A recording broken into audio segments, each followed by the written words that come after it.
Hey there, welcome back to my channel, Messes with Michelle, cleaning one mess up at a time. If you're returning, welcome back, and if you're new, welcome. My name is Michelle. So today's video is going to be a how-to, and I'm jumping right in because today I'm going to show you how to use the new Instant Pot blender. So if you aren't familiar with the blender, it not only makes cold beverages, but it also has a heating element and also can make hot soups. So I'm going to dive right in, show you all the things that come included with your Instant Pot blender, as well as share with you a very simple recipe that you can make at home.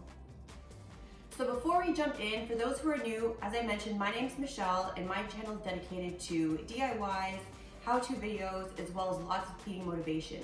So if it sounds like something that you want to be part of, make sure you consider hitting that subscribe button because I definitely want to take you on my messy journey. So without further ado, let's jump right in and see exactly how this thing works. For today's demonstration, I'm using the Instant Pot Blender Ace model. It has blending power of 700 watts and heating power of 600 watts. The entire machine uses in total 120 volts or 60 hertz, and it also includes a 60 ounce or 1.75 liter glass pitcher.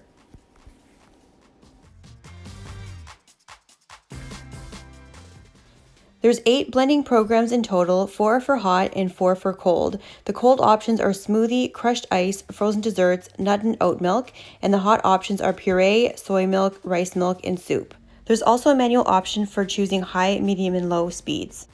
In total, the Instant Pot blender can hold up to 56 ounces of cold beverages or 48 ounces of hot soups.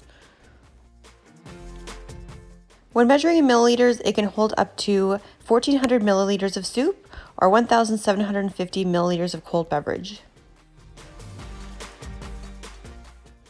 Here's a shot of underneath the pitcher. Inside the machine, there's a concealed heating element. To place the pitcher onto the base, simply look for the white arrow on the pitcher as well as the white arrow on the base. Just line these two up and then you're connected. At the very top of the pitcher, there is a lid cap. This lid cap must be in place, especially when using your hot functions.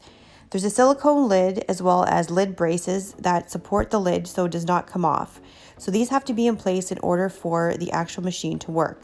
So you'll see here there's a small lip on the side of the glass pitcher as well as on top of the lid. All you simply have to do is line each side up and make sure they're locked into place and that they're connected, and then you can begin using your machine. Inside the pitcher, there are 8 stainless steel blades in total.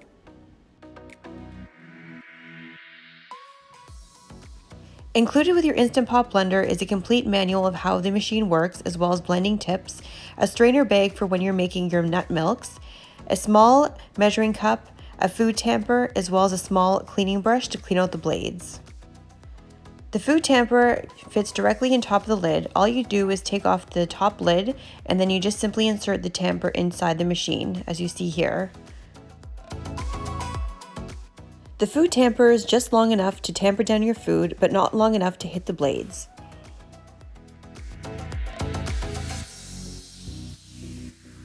So now that you're more familiar with the components of the Instant Pot blender, I'm going to show you a really easy smoothie to make. And I also want to show you the smoothie because it's going to show you the power of this machine. This recipe for this smoothie is so simple to make and only includes 3 ingredients. I'm using 1 cup of 1% milk, followed by 2 cups of pineapple chunks that are frozen, as well as 1 full frozen banana, but you can also use fresh if you like.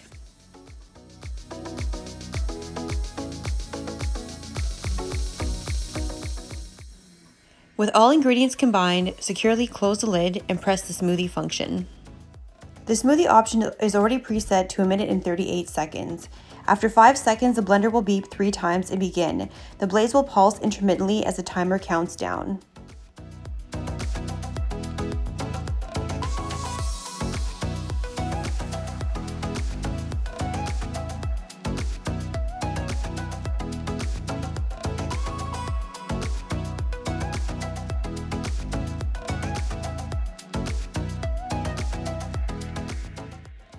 During the filming process, my camera was set up on a different table, but just the vibration alone of the power behind making this smoothie was just incredible.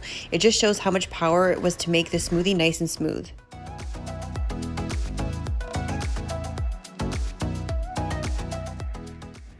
The Instant Pot blender also has the classic Instant Pot beep that beeps 10 times when the blending process has been completed.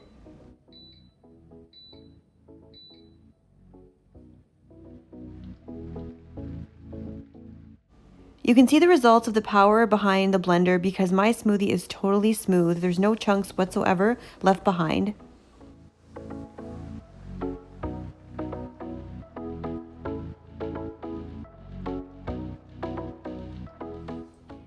Now that you've seen exactly how the Instant Pot blender works making a smoothie, we're going to dive in and show you the other functionality of this Instant Pot by making a soup. This recipe is super delicious and super simple, and I guarantee it will take you under 30 minutes from beginning to end. So I'm going to make one of my favorite recipes, cream of tomato soup. First, I'm adding 1 full can of stewed tomatoes with the juices in. Now I'm adding about a half a cup of caramelized onions.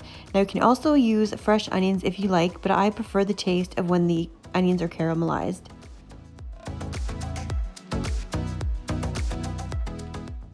Now I'm adding 2 whole garlic cloves and a few pinches of salt and a few pinches of pepper. Now you can season it to your liking, but I think 3 pinches of each does the trick.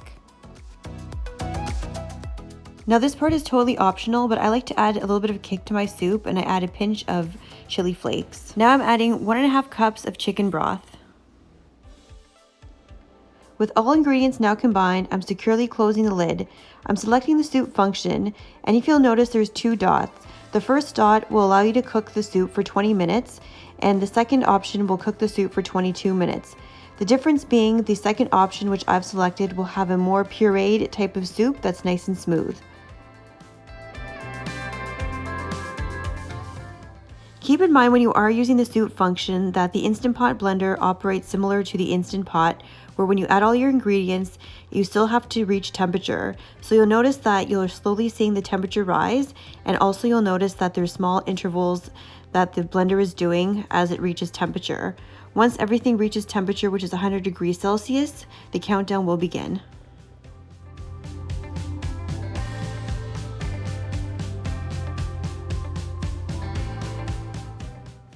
Here's a closer look at the pitcher with the soup inside. As you can see, it's already starting to bubble and it looks great. And you'll also notice that the countdown has finally begun.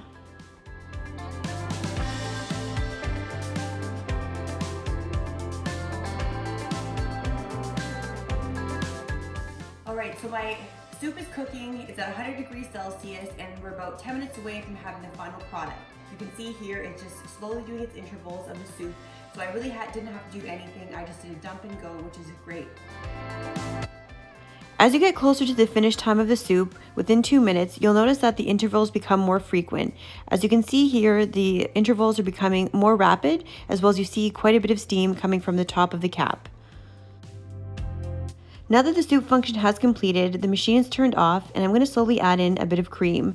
Now, after I'm finished adding the cream, I'm going to do one final pulse just to mix up the cream with the rest of the soup.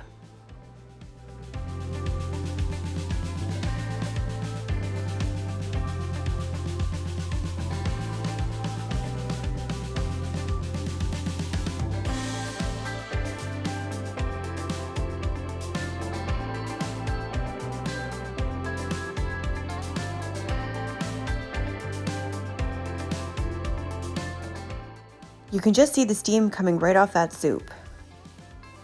My cream of tomato soup is absolutely looking fantastic. It's so creamy, it's so smooth, there's no chunks whatsoever.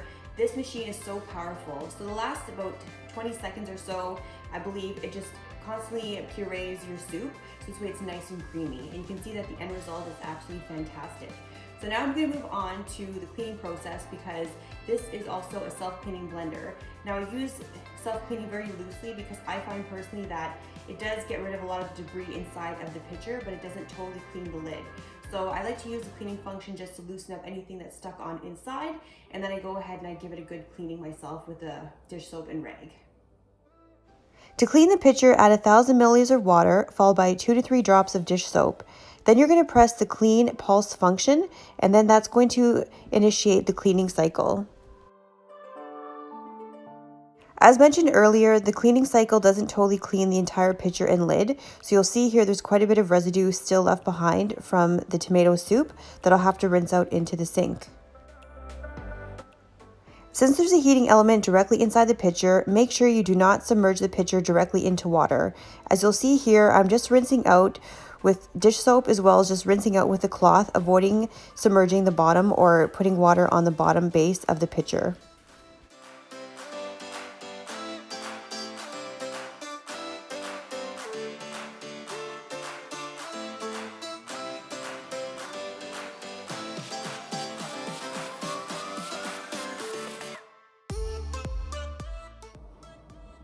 So whether you have an Instant Pot blender already or you're planning on getting one, I really hope you found this video helpful to learn a little bit more of the Instant Pot Ace blender. So if you like these types of how-to videos, make sure you give the thumbs up and make sure to leave a comment to let me know if you have one or if you're thinking of getting one. So until my next video, I'll see you then.